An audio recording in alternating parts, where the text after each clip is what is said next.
Okay, everyone, we're going to get started with some presentations. So if you can turn your attention towards the front of the room. If you could all see. Great. We don't need no education. We don't need no thought control. Anyone know that song from Pink Floyd? Yes. When that song came out, it spoke to me because I equated education with thought control or indoctrination. And I had never planned to go to college. I would tell my friends, when I finish high school, I'm not going to college because I'm going to become a millionaire rock star. This is me at 17 years old. And when I turned 18, I had to register for the military draft. I was scared. So scared, I went to Midtown Manhattan, a couple of blocks from here, a place called Technical Career Institutes. And I asked them, if I come here for school, can I get drafted? And they said, no, you will not get drafted. Not only that, but if you graduate and you do get drafted, you will likely be sitting behind a computer. I said, where do I sign? Yeah. So I called my mother to tell her I was going to college. 2 words, she said, you're paying. And I did. I took out a student loan and paid the student loan. So for the next 2 years, 5 nights a week, I ate no frills macaroni and cheese, 20 cents a box. And on weekends, I would upgrade to Kraft macaroni and cheese. 2 years later, I ended up with an associate degree in electronics technology. So why this aversion? Why did I have this aversion to college? Well, there are 3 examples in the public's mind, 3 perceptions or portrayals of college that didn't appeal to me at all. Number 1 is the activism side.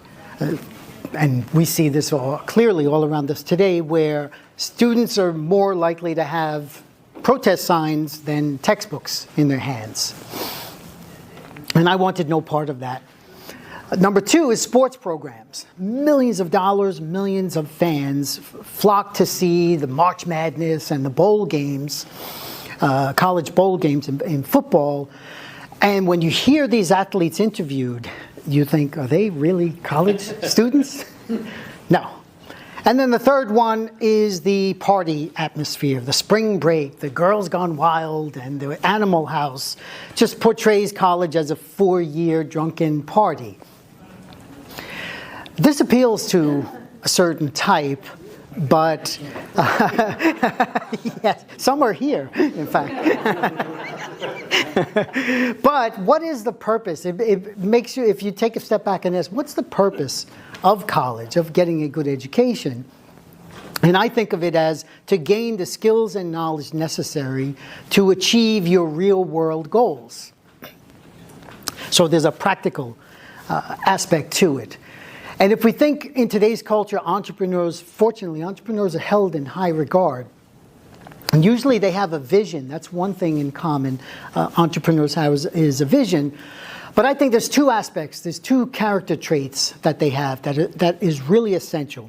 Number 1 is independent thinking. They question the authority from whether it's from their teachers or from whoever is leading them. They take a step back and they want to figure things out for themselves. And then the second one is self-reliance, using their mind and effort to achieve what their values are in life.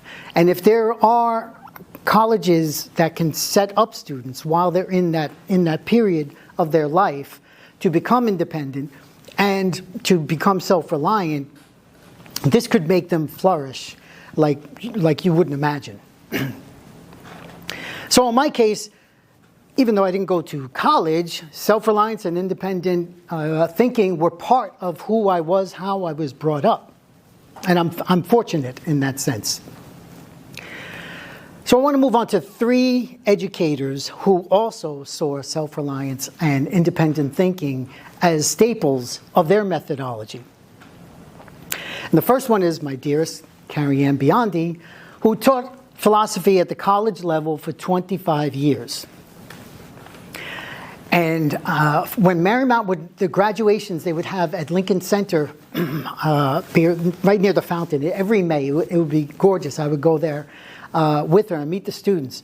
Invariably, someone would come up to Carrie Ann and say, Professor Biondi, thank you for teaching me how to think instead of telling me what to think.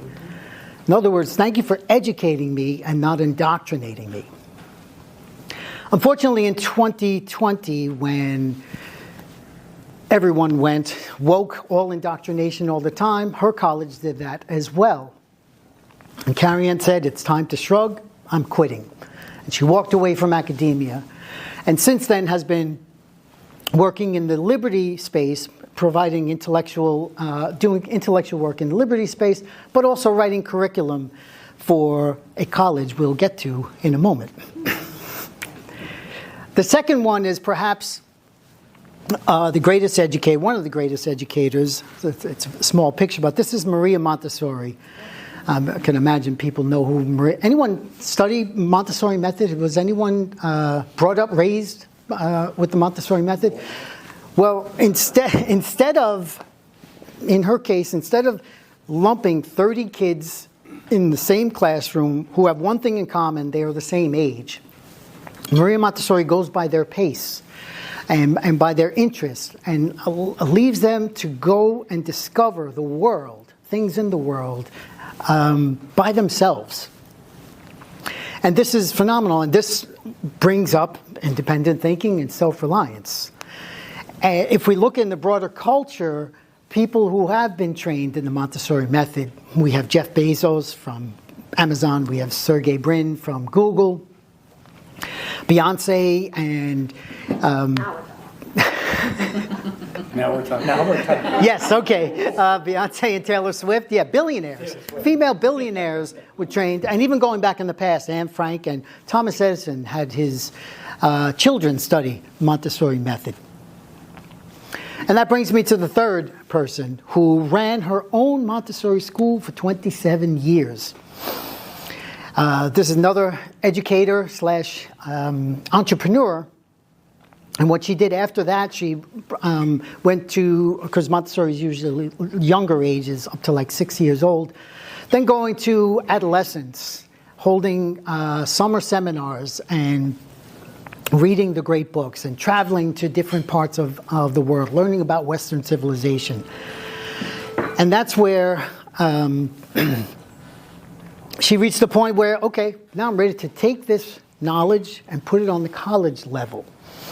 And of course, I'm talking about Marcia Enright with Reliance College, which is the main reason we are here today. Woo! Yes, yes, thank you. So in my case,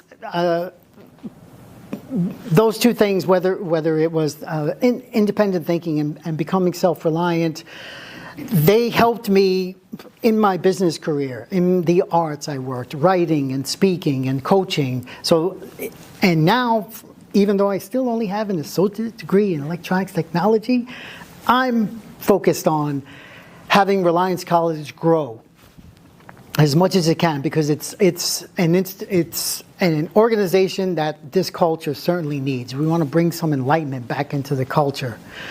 And with that, I want to turn this over to the founder and director of Reliance College, Marcia Enright.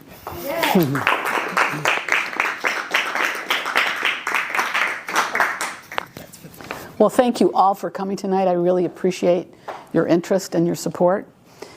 You know, when I was a kid, I loved school because I was really curious and I wanted to know everything. And I was very annoyed at the other kids goofing around because they were distracting me, until I realized they were very unhappy. They were not learning well. They were not enjoying what they were learning in school. And I said, I don't want that for my kids when I grow up. I want an environment in which my kids will be happy to go to school. So I kind of had that in my mind since I was a child. And when I was about 20, I came across some articles about the Montessori method, and I said, this seems really good. This seems exactly like what I would want. So I went and educated myself about the whole thing. And I sent my son my oldest, to a Montessori preschool that was a very classic Montessori school in the neighborhood. But when it came for elementary, there wasn't a good alternative around. So I had gotten to know some other parents, and I said, okay, I guess we'll just start our own school. And that's what we did. And that's what I ended up running for 27 years. And I got to be very expert in how the Montessori method works, which is highly individualized. It's very focused on what does each child need at what developmental level. And everything about the environment in a Montessori school, whether it's the materials, we use these materials that are like games to teach math, to teach English, to teach history, whether it's that, whether it's the way the room is organized, it's the way the teacher talks to the students, it's the way the students are taught to interact with each other. It's very highly organized in terms of how should you learn how to behave, to be a well-functioning person, to be flourishing, to love what you're doing, and to be able to interact well with other people. So that became very ingrained in my thinking. But I could see what was going on with the colleges from way back. I mean, I was talking to Lenore about this, that, even when I went to college, there were certain ideas that were not allowed to be taught in school, or you were looked at very skeptically if you brought up Ludwig von Mises, for example. And then in the 90s, we had the beginnings of the whole political correctness, where now it wasn't right to talk about certain things. And my own interest was always teaching young adults anyway. So I could see for a long time that something needed to be done. And I said to myself, people who believe in free society are not being represented in most of the programs around the country. And is the way that they are taught really the kind of thing that they need in order to be able to really learn well? What kind of environment would help a young person really flourish, really learn how to be autonomous, really learn how to be interested in what they're studying? So this is all went into my thinking. And then I came up with this summer program called The Great Connections. And in The Great Connections, we combine very rigorous classes, Socratic seminars, specially designed in order to encourage students to learn to think for themselves. The teacher there is not the person telling you what the text says. She or he is there to help you understand the text yourself. And then we combine that with real-world projects, real-world experiences, all kinds of things together. And you know what happened? After this is a week-long program, after the very first week that I ever ran it, I was even surprised at the outcome. Because almost all of the students would say to me, my life has been transformed. Why? Sorry, I get all emotional about this. Because I now can judge anything for myself. I don't need an authority to tell me, to understand this book or that book. I can read it myself. And those students all became very close to each other, because one of them recently told me he's now an engineer, and he said one of the great things about these discussions is you learn how other people's minds work. And then you really get to know them in a deep way that you don't in other situations. And then afterwards, you talk to them about everything else, and you get to be very familiar with them as individuals. So they stay in touch with each other, and they form their own network. One of the students said to me that going to our program, he'd been there about 2.5 times. He said 1 week at our program was worth a semester of college. Not in terms of every fact that you learned, but in terms of being able to learn how to think well. And I often have students who come back multiple times. Another one said to me, I love the way everybody's so curious, and they want to know, they want to understand, and our method helps them learn how they can have something valuable to say, because everything they say has to be based on reason and evidence. And they learn how to talk to each other productively. So long story short, the results from the Great Connections has been great. And I think it's time for us to start a college, which is basically an expanded version of what we were doing in the Great Connections.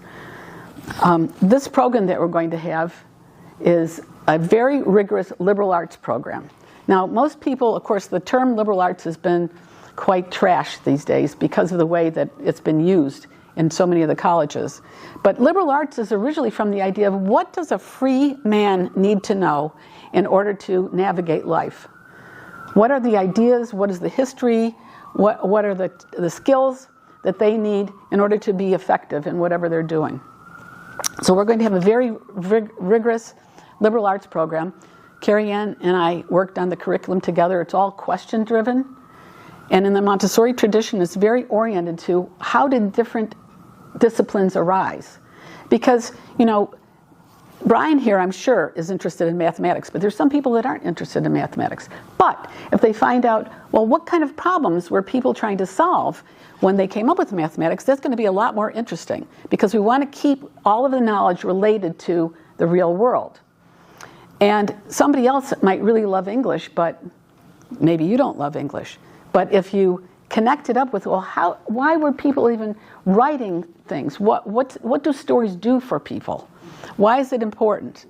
Then that's going to be much more appealing.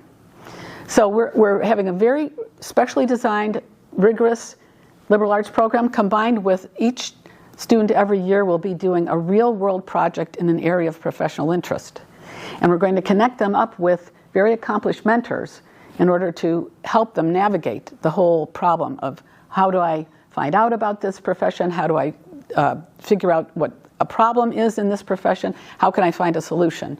And then they'll either implement the solution if they can, or they'll be doing a presentation about it.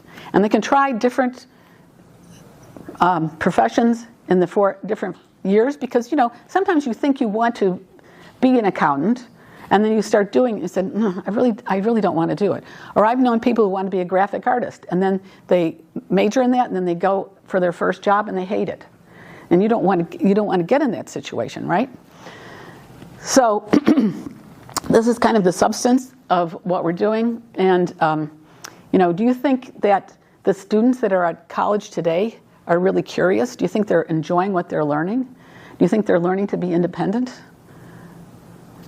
This is what we have to fight against if we want people to maintain our free society. One of the bigger ideas of the college is we want to help each person understand our history and how did we get here and why is a free society so valuable and what sustains it, so that they can go in whatever profession they are, they can be a thought leader. Because we need people in every profession to be certain about why the free society is the superior way to live. And, you know, if you think about it, it was really, and in every movement, in every important place in the world, it's been an active minority of people. It's been a small group of people who really know what they're doing and why they're doing it, who've made the change in the world. If you think about the American Revolution, it was like that. It was a small number of people who really made the difference, but they knew what they were about.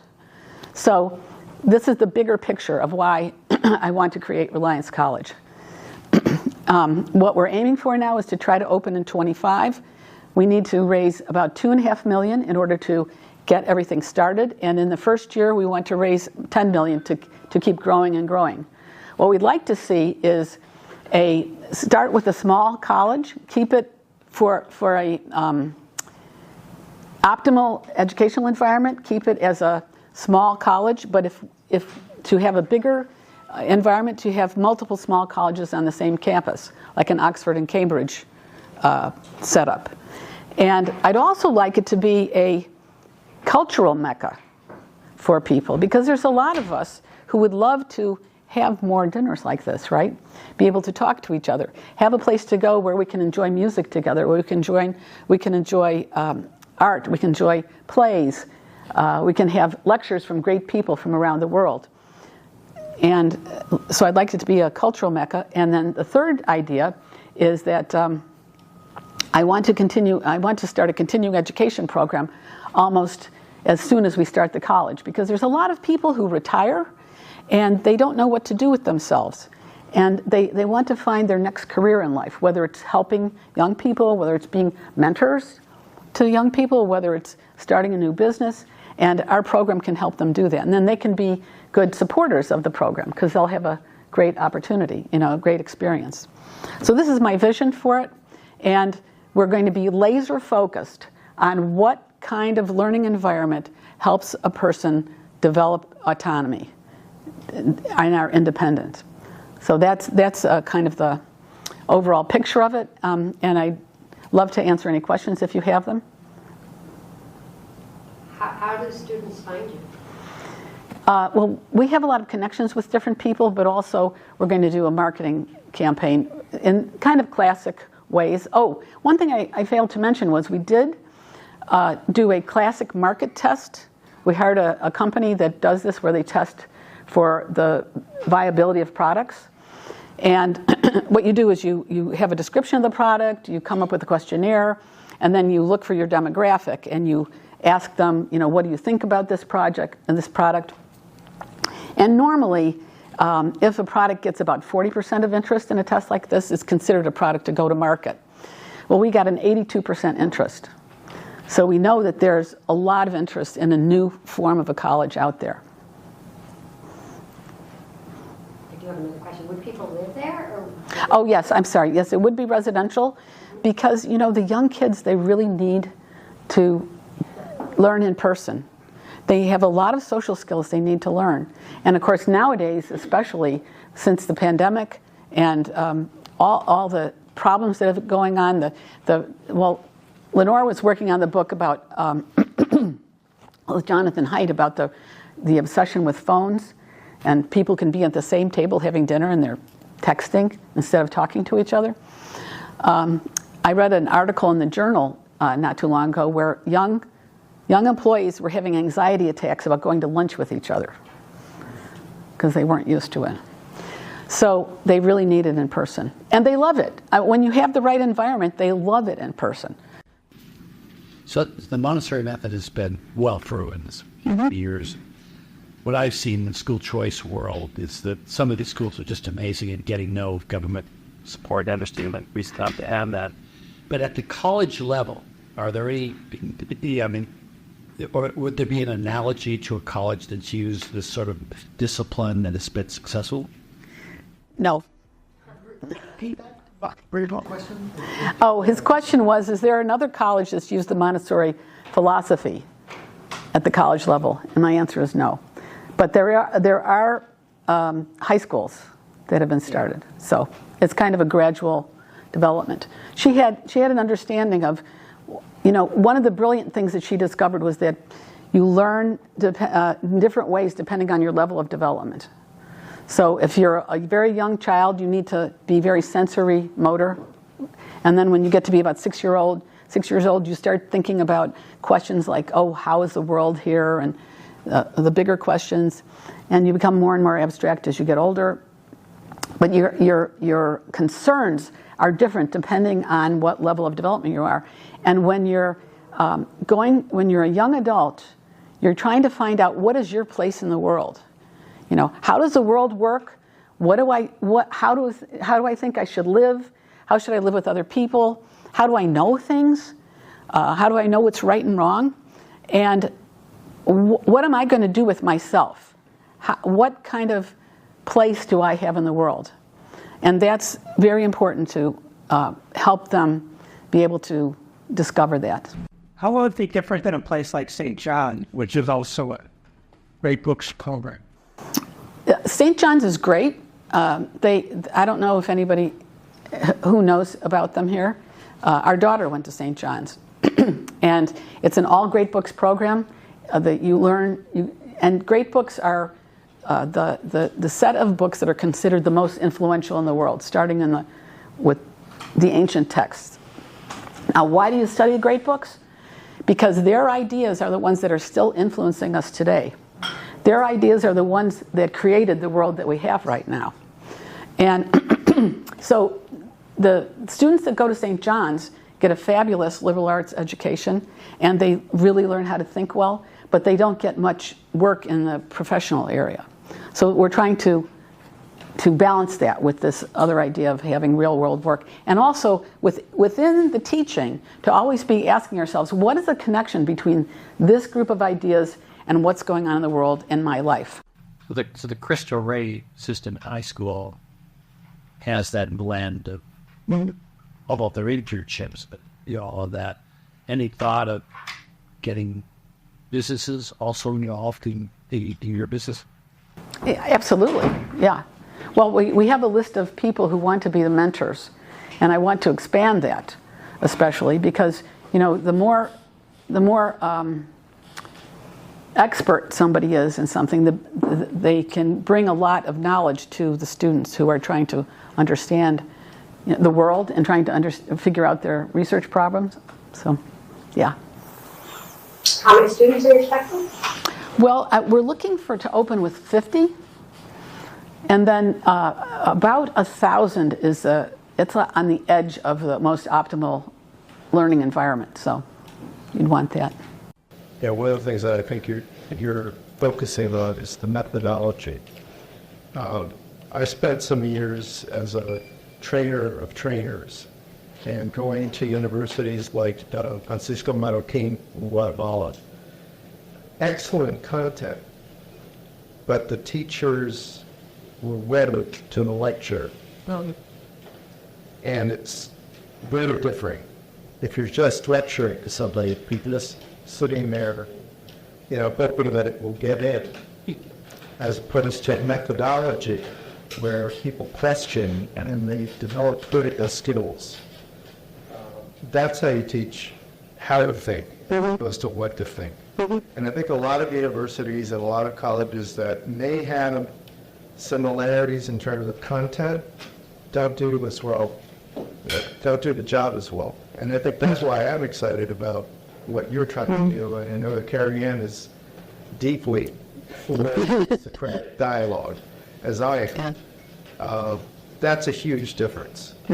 That's a comparative advantage to me. Adam, you had a question. What's the role of accreditation? Well, the state of Illinois does require that you get accredited. It takes at least 3 years before they'll accredit you. So you have to get started with the process. You get yourself registered. You have them start looking at your program. But I don't think it's going to be a problem because of the rigorous liberal arts part of the program. It's just a lot of money and hassle with them. Because frankly, the accrediting agencies at this point are kind of like a cartel. They are, the way they run. There was something you said made me think. Oh, we are going to be all privately funded because we want to stay as far away from government regulations as we can. So. All right, thank you very much. Appreciate.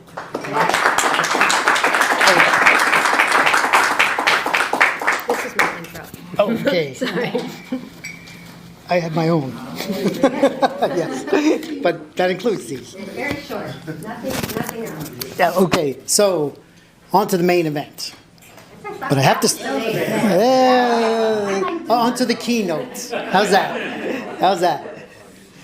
So when I was 6 years old, I used to take the subway from Yankee Stadium, number 4 train, all the way down to Bowling Green,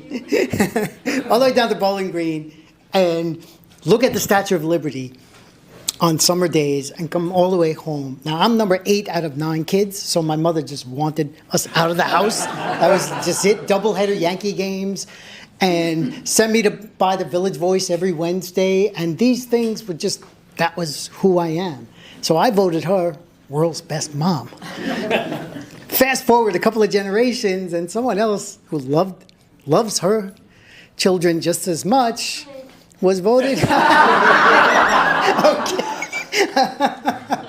voted world's worst mom. Wrote an excellent book called free range kids and started the Let Grow movement, letting kids become independent. But in this book, which you must buy, you must buy. In fact, my favorite line in this book, she says, there are hundreds, thousands of books on parenting. Don't buy any of them unless they have either free or range in the title. So with that, I just want to introduce tonight's keynote speaker. Let's warm welcome to journalist and mom extraordinaire, Lenore Skenazy. I just click it on here. Before I launch into everything, and I was just thinking, like, these horrible teachers down in Guatemala are like me. I always give the same speech, and I just hope it gets in. So bear with me. But I don't think I've ever followed a visionary before on stage, somebody who's actually doing something that I admire so much and think is so cool and is what I would be doing if I wasn't, this writer person who's such a bad mom. So thank you. I just think that's very cool. And I met Marcia by a phone call, and I was like, you're doing what? And you did what? And you did what? And it was all the stuff that I believed in, the independence, the autonomy, nurturing curiosity. And so I'm proud and happy to be here tonight. And with that, I give you the same speech I've given for 15 years. Here goes. You heard it 2 weeks ago. Ready? All right. So America's Worst Mom. Okay? You look that up on Google, and you find me there. Now it's just an endless scroll, but it used to be pages. It used to be 77 pages of America's worst. Oh my God, worst. I do this when I meet people on the bus. I say, I met these people the other day, and I was like, just look this up. And it's sort of like a gift. They look up America's Worst Mom, and they go, ah! Because they think like I drowned my kids or whatever. I didn't do that. But you look through America's Worst Mom, and you finally end up with America's Worst Mother's Day gifts. And there's a lot of guys here tonight. And I know you just got over it, but I hope you didn't get it. We don't want an iron. And lingerie is for Father's Day. So now you know. So Worst Mom, how do you get a title like that? Everyone wonders. Many years ago, when our younger son was 9, he started asking me and my husband, who is never referred to as America's Worst Dad, interestingly, because there is no bad dad. There's just bad dad jokes, right, but not bad dads. Anyways, he started asking me and my husband, if we would take him someplace he'd never been before and let him find his own way home by the subway. No, he wasn't 6. He was 9, but times change. And we talked about this, my husband and I, and we decided, well, you know what? He speaks the language. We're on the subways all the time. Off record, don't put this anywhere. Tuesday, I've ridden the subways. I got to New York in 1981. I've ridden the subways all the time for all those years. And Tuesday I was on the train with 3 people running back and forth, screaming at each other, and one of them had a hammer. It was like, that you didn't hear that here, right? We're all like at the edge of the train, just like, don't hit me, don't hit me. That looks like it would hurt. That would hurt. That would hurt. Why isn't this train stopping? And it stopped, and we all got off. And then my husband said, "Did you tell the police?" I was like, "No, I just got him on this car." I'm sure someone took care of it. I thought the subways are fine. I usually say in my speeches, I will never say that anecdote again. And we're on all the time. Let's let him do it. You can read them out. My husband got on the floor with him and showed them out. And so one sunny Sunday, I took Izzy, that's a name, to Bloomingdale's, where he'd never been because it's Swift. And so he was excited. He knew it was the day. And when I left him in the handbag department, it wasn't like, Mom, where are you, Mom? It's like, that was it. He knew I was saying goodbye. I went one way, took the bus downtown, and he went into the subway, and he talked to one of those things you're never supposed to talk to. It's a what? A male. A male. He found me a male of the species and said, is this the downtown track? And the guy said, I was going to go over, but you're talking to me. I guess I'll just abduct you. No, he said, sick is cute. He said, no, you're on the wrong tracks. Because he went down, up, took the train down to 34th Street in Miracle. He got out, took the bus and crossed television, lived in an obscure part of Manhattan. And he came into the apartment and then the TV. Because he was so proud that he had done something that he knew he was ready for and that we trusted him to do. And at that time, I was working for New York Sun because I lost my job to be in. Yeah, and I didn't think it was worthy of a column or anything, so I didn't write about it immediately. But like a couple months later, I said to my editor, I don't have any ideas. Should I write about Izzy taking the subway home? I talked to some of the other fourth grade moms, and they were going to wait till their kids were a little older. 38, 39, 37. Like that, it sounds like a nice little story. I've been to a place. So, anyways, I write why I let my 9-year-old ride the subway alone. And 2 days later, I'm on the Today Show, MSNBC, Fox News, and NPR.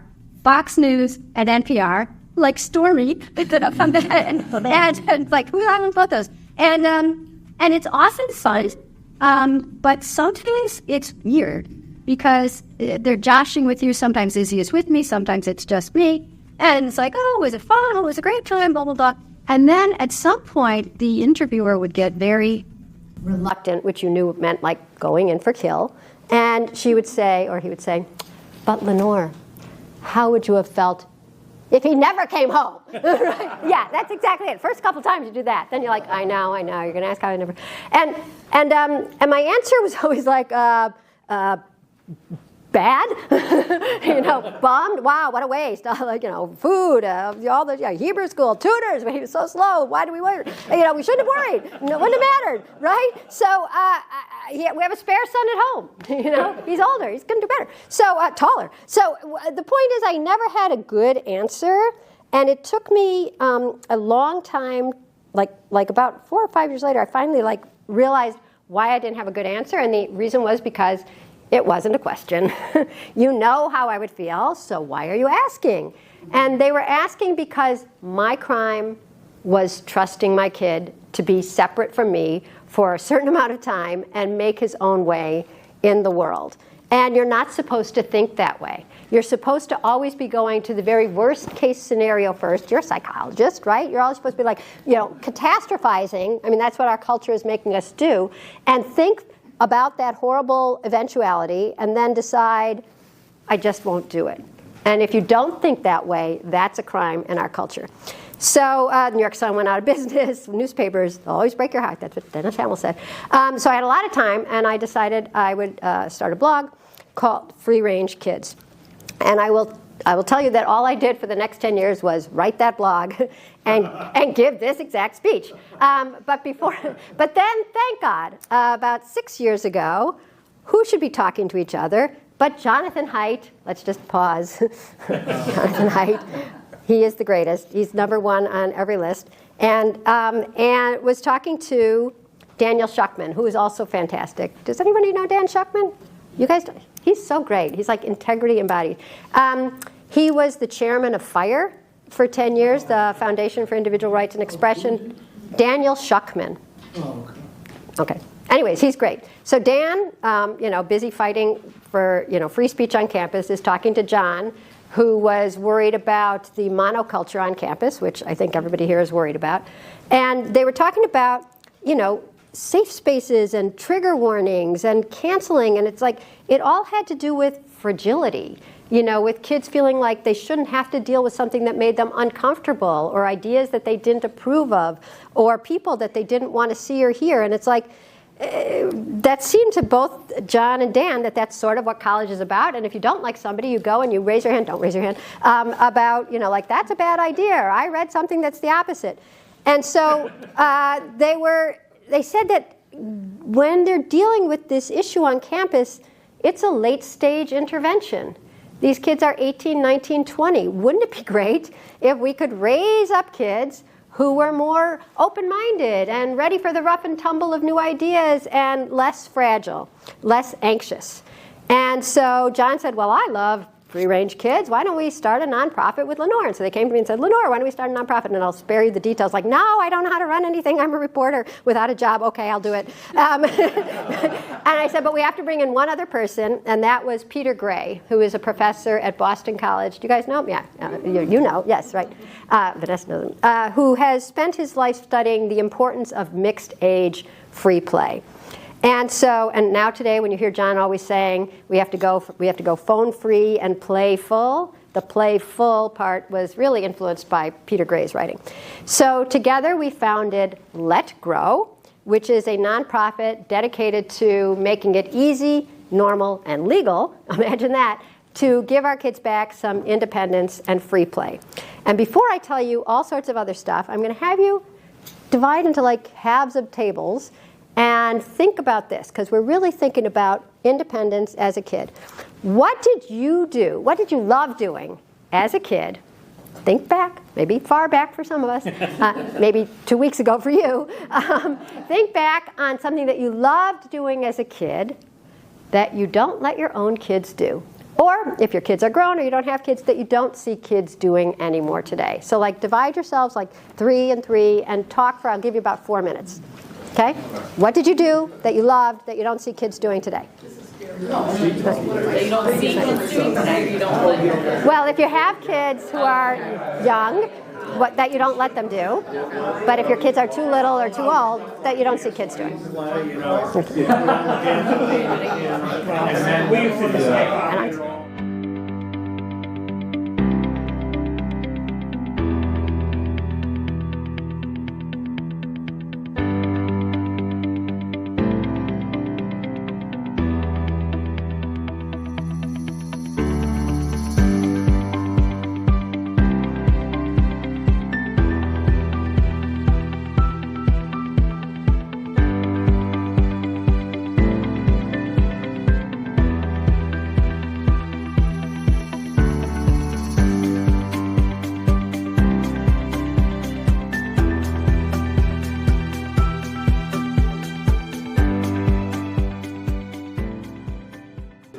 Get answers. Okay, I need answers. It says get answers. Get answers. Let's hear an answer. Okay, who? What? Derek? Yes, I have a quick anecdote similar to your son. My mom is a seamstress, and so at 9 or 10 years old, she used to send me down to the garment district on my own. Cool, and that's from the Bronx. From the Bronx. Oh. Yeah, to get fabric, and so I would have to figure out how to get there, find all the different store owners that she knew,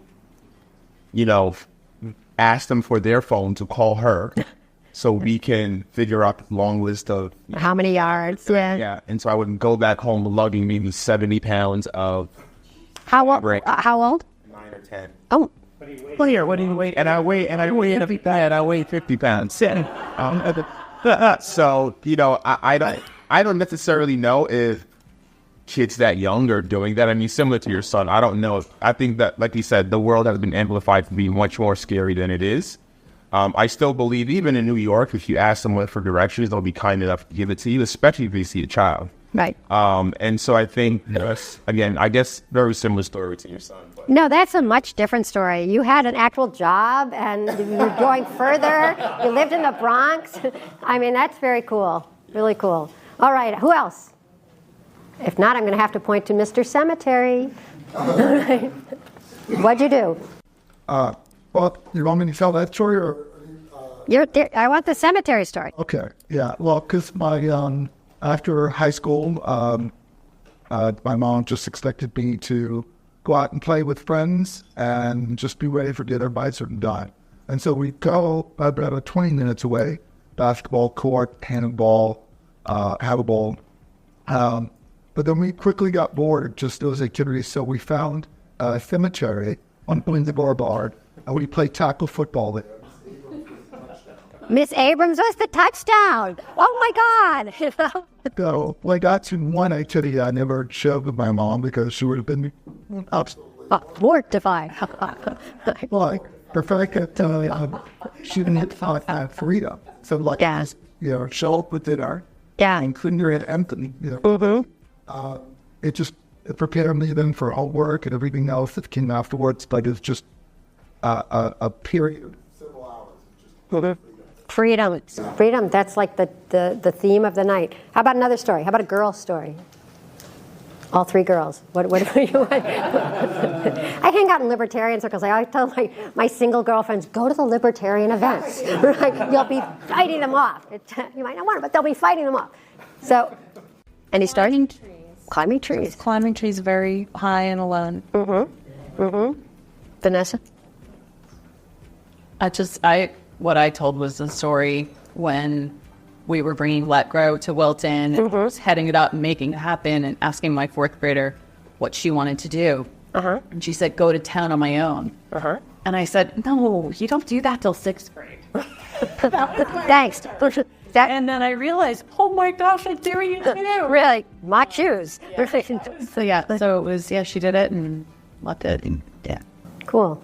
All right, that is the theme of the night. What does it mean when we're not giving kids any independence? There was some fact that made me want to talk about it. There was just a University of Michigan study that came out in September that, legitimate study, 1,000 parents across America. And they asked the parents of 9 to 11-year-olds, do you want to give your kids independence? And the answer across the board was yes.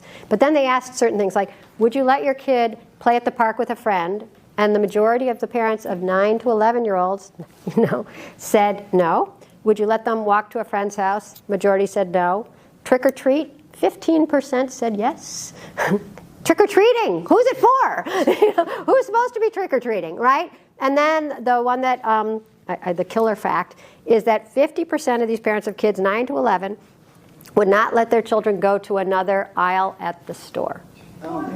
Okay, so that's quite a difference from taking the train down from the Bronx or, hitting up Mrs. Abrams' grave for a touchdown, you heathen.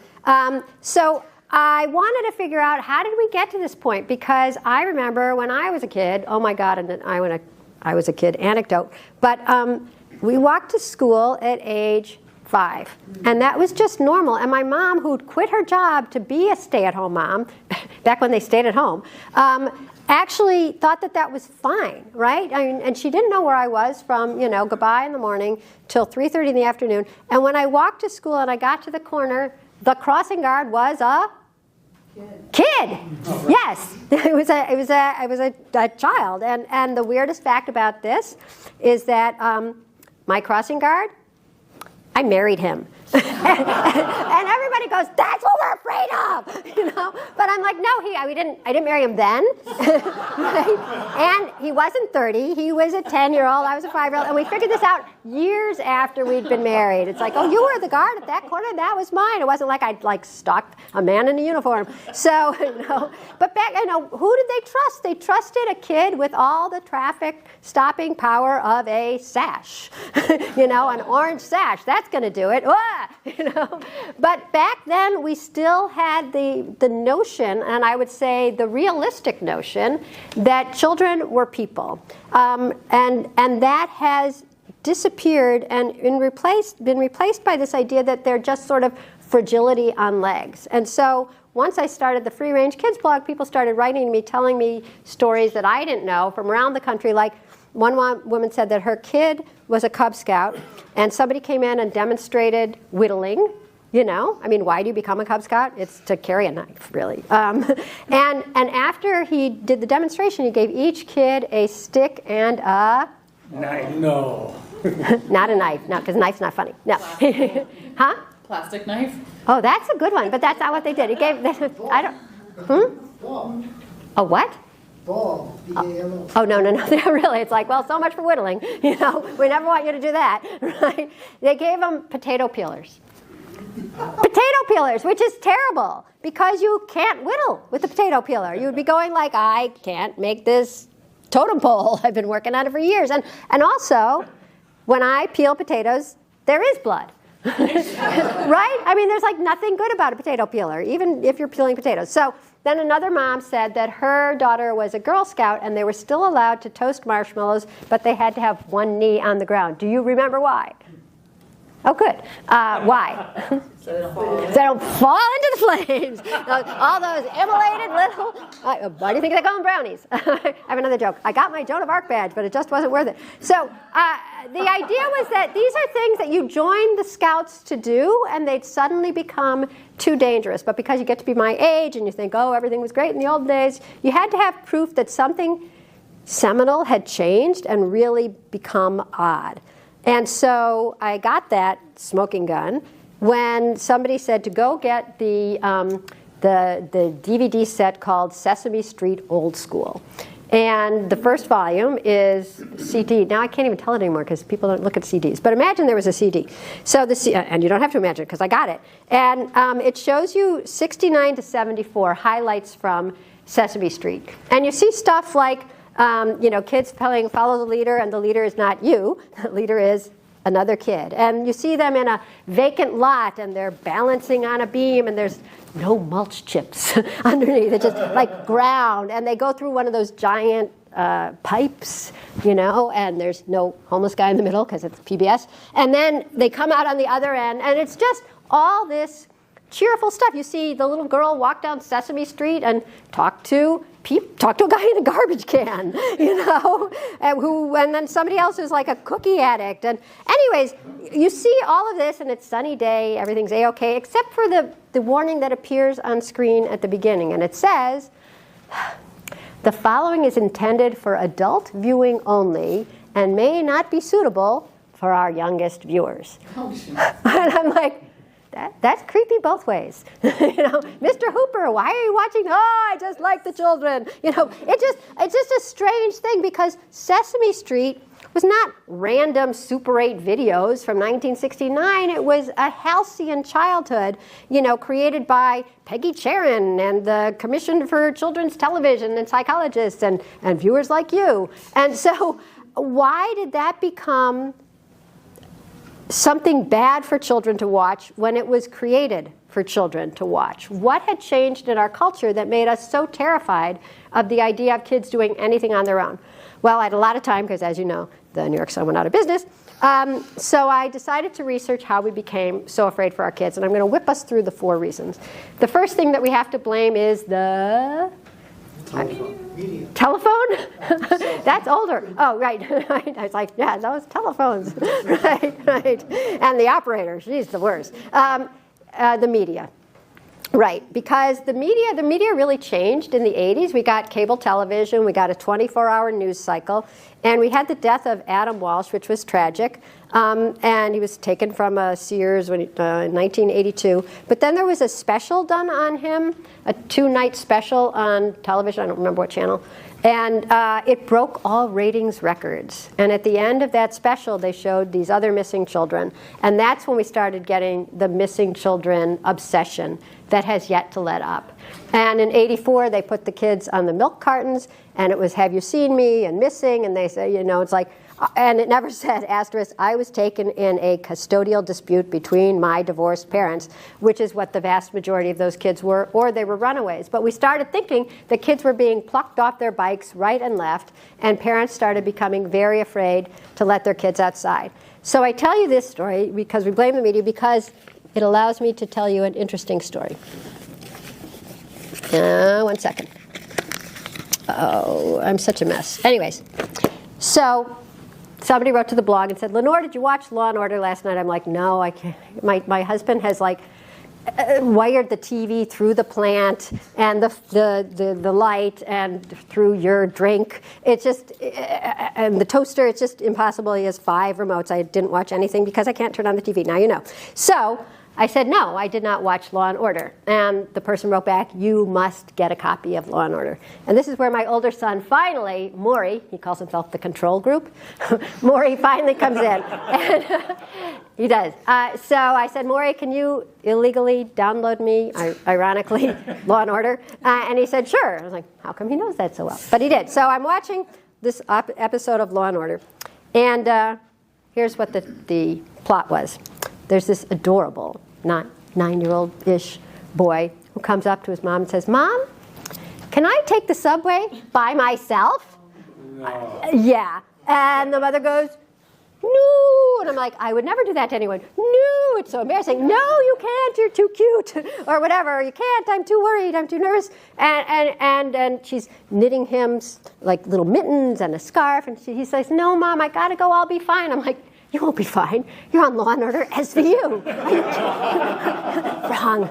But finally, somehow she relents, and she gives him the mittens, and she gives him the scarf, and off he goes to school by himself. Does he get there? No. Yes, he does. Does he get home? No. No.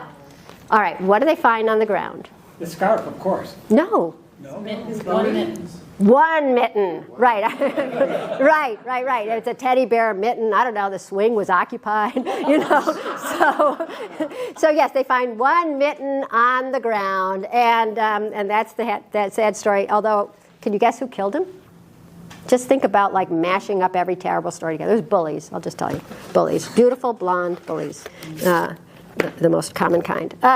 So. I tell you this so I can do my humble brag here. So this is the kid on Law and Order, and that's my son.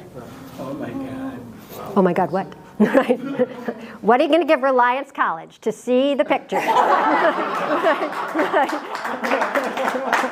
She needs $2.5 million. What do I hear? It's so interesting. All right, here goes. Oh, wow. Wow. Even when he saw him, he was like, "Whoa!" You know? Yeah, isn't that amazing? I guess it's just coincidence. There you go. Anyway, so that's my humble brag. So that one. Commission. Yeah, you know what? Somebody did dig up the actual thing and showed it. It's gross. You see him in a morgue. It's gross. Anyway, so second reason we're so afraid is that we live in a litigious culture. And I bet there's some lawyers here, so I'll go fast.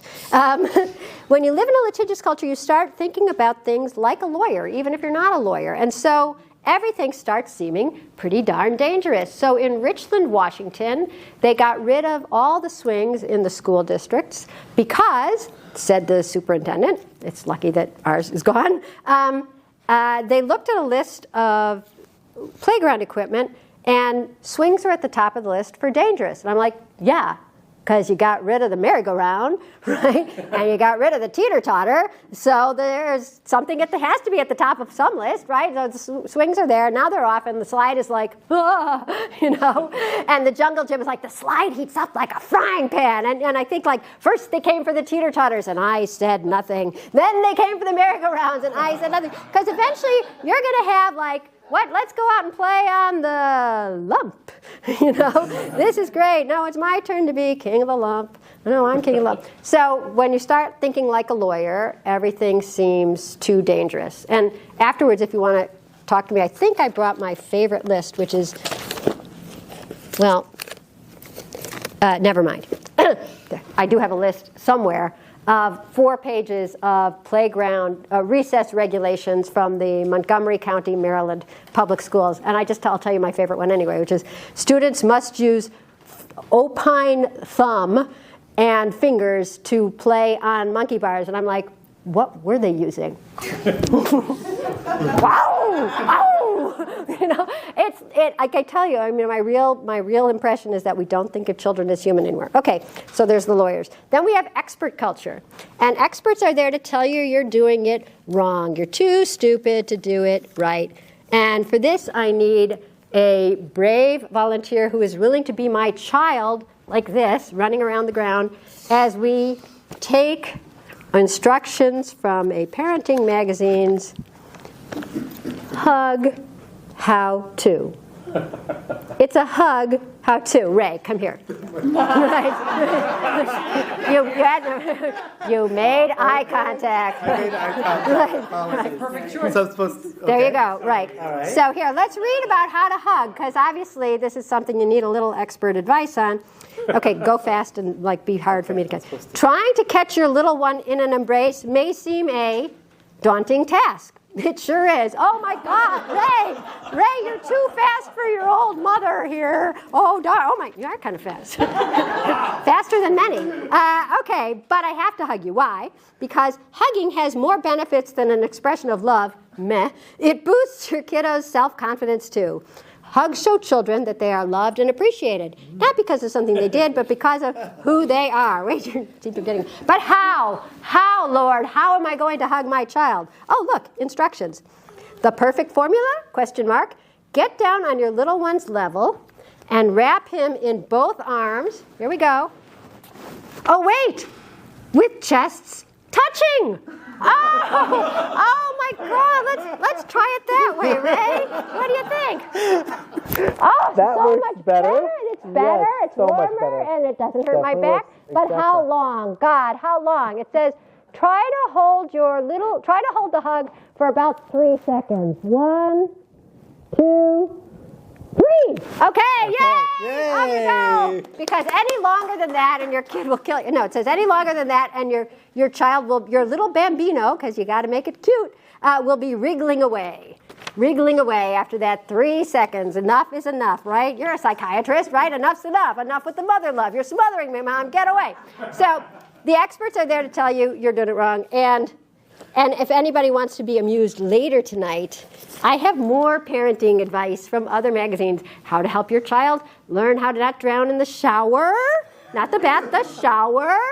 And this is how to raise a reader. And the way to do it, by the way, is to point out the number of letters in the words. Isn't that fun? Won't that make you like to read? Let's see, P, 1, 2, 3, 4, 5. Oh, that's really an interesting magazine. It has 7 letters in its title. So the last thing that I'm going to tell you, because the other one is too ineffable, the fourth reason that I think we're so much more afraid than our parents is because of something we all love, the free market. And the free market, filled with entrepreneurs who have figured out that the easiest dollar to get from any human being is the dollar of a parent who is afraid for their child. And you can reassure them that they're going to be okay. Either they're not going to be hurt or they're going to get into Harvard. Either way, something great is going to happen if you spend more money. And otherwise, all bets are off. So I brought 3 little quick examples for us. When I ask a guessing game, that means you must guess. If you know what something is, it's not a game and it's not a guess. It's like rigged, okay? So if you know what these are, don't say. But if you don't know what they are, guess. Well, all right, if no. Leg what? Warmers? Leg warmers, no. Very cute, very 80s. No, like Olivia Newton-John, I don't even remember her. Knee guards? Yes! But you were guessing. Yeah. You were truly guessing. Yes, these are baby knee pads, because you decorated the nursery in crushed glass. You know, it was so sparkly. I love sparkles, bad idea. But you know what? The point about these is that you actually want your kids to have a little friction, because you don't want your kid going, Mom, can I have some beer? You want them to have an incentive to walk, right? And these take that away. And they also slide. So, well, everything's going wrong. So you don't need these, but they're for sale.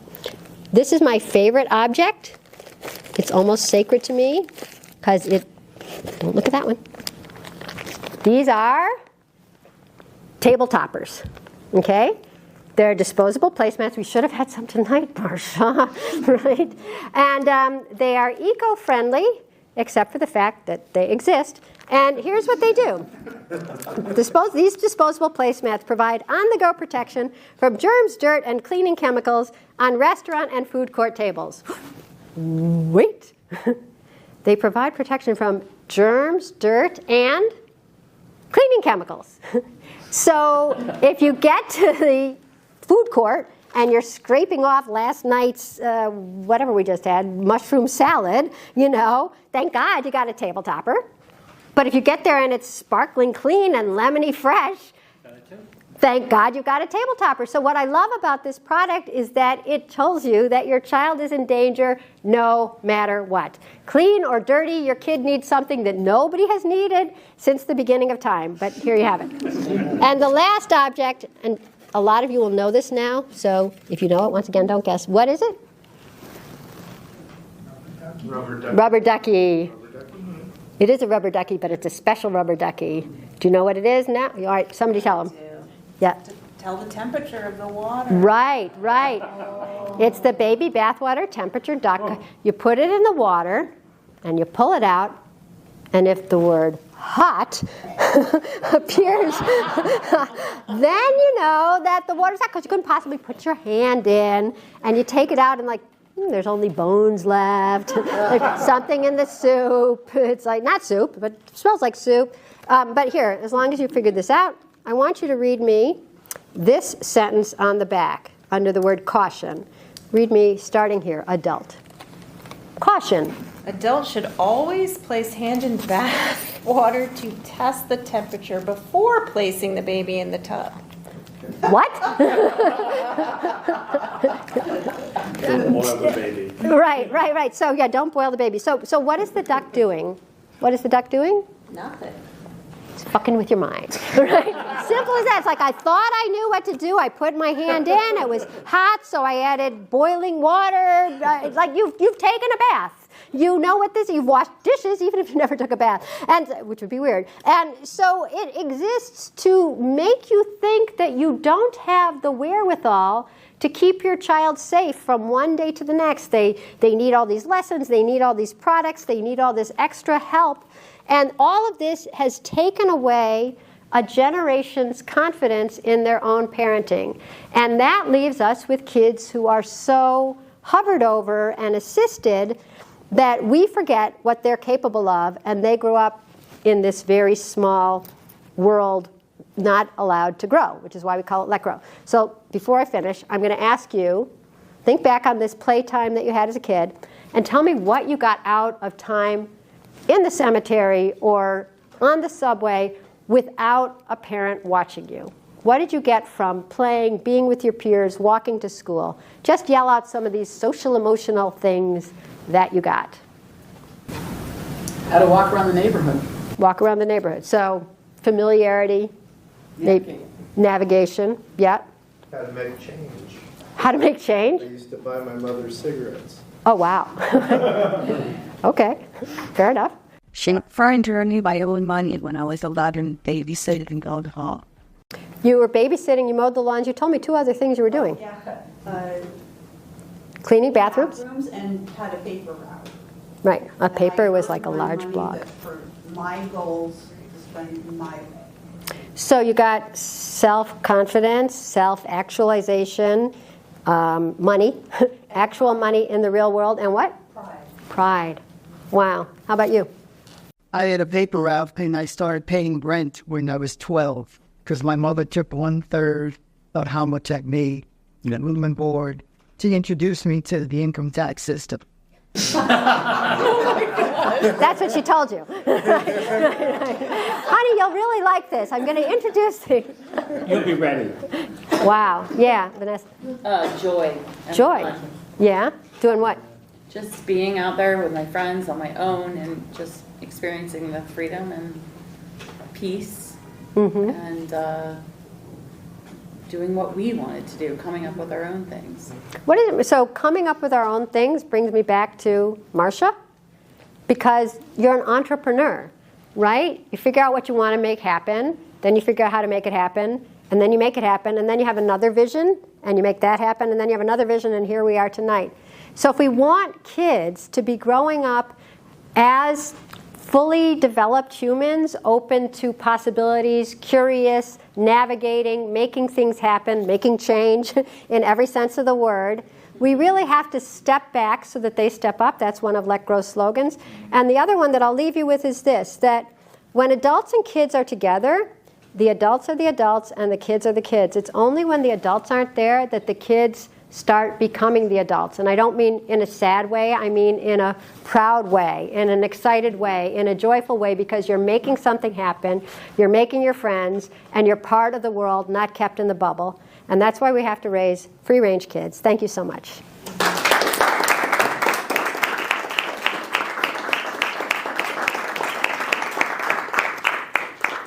You can have it. It's all yours. Thank you so much, Lenore. Wow. I am pumped up. Okay, so we're going to take about next 30 minutes or so having discussions. There's a discussion leader at each table, and this is like the intellectual stimulation that just kind of is more quiet. There's no central person running, but after that, I will be back up here kind of asking for some feedback, some ideas and breakthroughs people might have had from these discussions. So Ray will be at this table, Carrie Ann at that table, and Marcia at this table, right? Right. See you in a bit.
And I'll just ask, did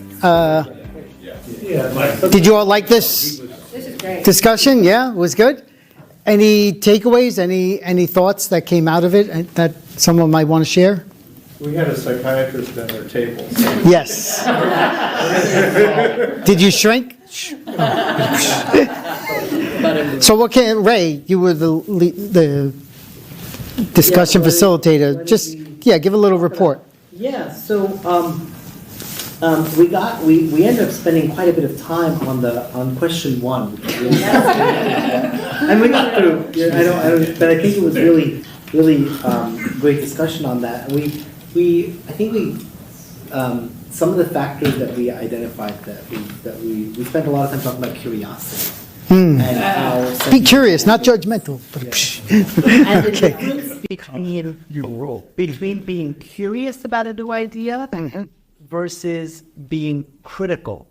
Yes. Of the idea. Yes. And that sometimes some people, and even some environments, encourage people to think that being critical is the right way to be rational, and the difference in mindset between that and genuine curiosity, which is fascinating, and internal drive. Okay. Right? Internal drive. Yeah, that's a theme. Yeah. Yes. Good. Need, right? Yeah. And then we talked about some great thoughts on how we can encourage trust in kids, because it's one thing it's one thing to think about trusting your kids as a parent, but how do you do that in the context of a school is a bit of a challenging problem, because a school is a more structured environment, and it faces challenges in its organization, and so that it lends itself sometimes it's easier to organize things by not trusting, right, and regimenting. So we recognize that as a major challenge. Great, excellent. Carrie Ann, our table, it took about an hour for us to get to question one. And to be different task, I asked our table if anybody wants to put a question on the table, and Francisco led us off with one to discuss stranger danger and self-defense. And it led to a wonderfully fruitful conversation about practical ways by a table of people, none of whom are children, to help advance childhood independence. And so we looked at our own experiences and drew out that there is both a physical and mental/emotional aspect to being able to help speak about and model behavior for young people about whom to learn to trust or not, and through experience and getting feedback to the world, developmentally appropriate ways to perhaps equip them with, martial arts. You did and to learn how to, if you want to draw a boundary, like don't touch me that way or don't come any closer, to really give teeth to it if somebody crosses that line you drew. If you can actually, somebody goes to grab at you, to be able to punch them until you can run away. And for those who brutally attack, how do you develop, foster the internal resilience about going to want to care about what they say? And so that was really the bulk of the conversation. The other people thought you wanted to add that you really took away from the conversation? I have one. One thought came right out of Lenore's book when we were asking, who would a child trust? If you let your child go somewhere and there were adults, who would you let them trust?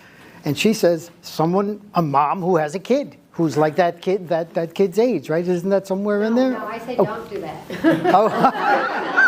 Okay. I say trust anyone. Yes. Okay. So all right. So then I'm shutting up. Okay, Marcia, how about your table? Well, Steve started us off on question one, saying that we need to help kids learn critical thinking. So then Lenore asked what was critical thinking. We had quite a long conversation. It ties in with this thing. Yeah,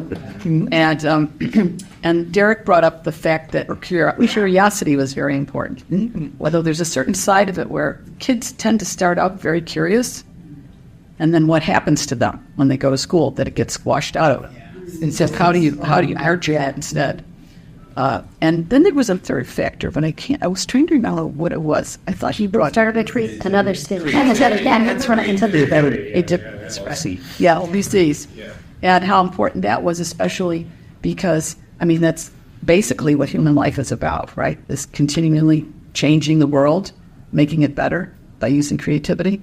So those were all very important. And then we also talked about the relationship between current college campus situation and parenting. And people came up with a few different ideas. Derek was saying, well, at what point do you hold people responsible for themselves? That they should start to question the ideas that they've accepted from the world around you. And we had quite a long conversation about when was that possible. And Andrew came up with the idea that, well, continuing to let people off by saying, oh, they're depressed or they have this addictive problem or something like that is really not a good idea. That doesn't really help the person from developing their life better. And let's see, what am I missing? That's good. Yeah, but it's pretty much right. That was a lot. That was a lot. And like I said, it overlapped some of that, the curiosity and thinking, like critical thinking and similarities and differences there.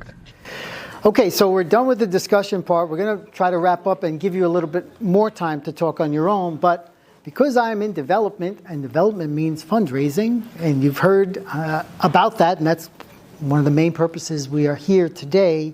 First, I want to thank donors to Reliance College for helping us have events like this. Past and present donors, just want to say a thank you to them. Won't name any of them by name. Actually, some of you are here, so actually I do want to say thank you personally. But one thing that we're going to do is I promised Marcia that I would make a donation like on the spot for tonight, and I want to offer that if anyone else is interested in donating for tonight's event or in the future, because clearly she gave a number that the school will need in order to get off the ground, and we need. It's not just money, though. This is one thing about fundraising, is that we need resources, we need marketing expertise, we need things, any way that we can gain help from people in getting the word out there about what Reliance College is all about. But coming back to the fundraising part, I think Carrie Ann has also came with a check for $1,000. Thank you, Carrie Ann.